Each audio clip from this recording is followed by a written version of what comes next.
میرمن رخشانه څوک وه؟ د میرمن رخشانې اصلي نوم حمیده و.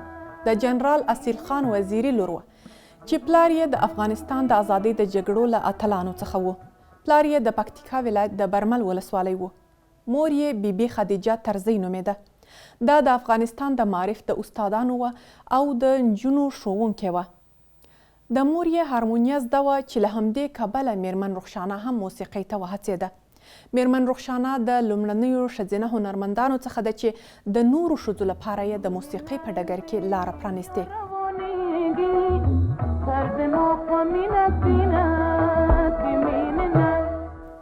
کله چې میرمن رخشانه رادیو ته ولاړه، هنري نوم یې فروزان و.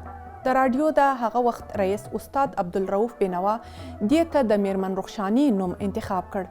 دې د 600 شاوخوا سندرې ویلي دي. دې په روسي ژبه هم سندرې ویلي دي. میرمن رخشانه د خپل کار پر مهال د یوې ښځې په توګه له ګڼو ستونزو سره مخامخ سوې وه.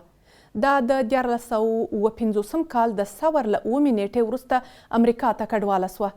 کله چې بیرته کابل ته ستنه سوه، خلکو یې ډېر هرکلی وکړ.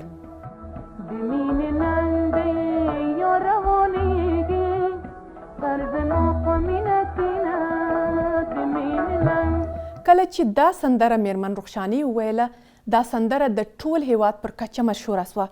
میرمن رخشانه د 80 کلونو په عمر کې په امریکا کې وفات سوه.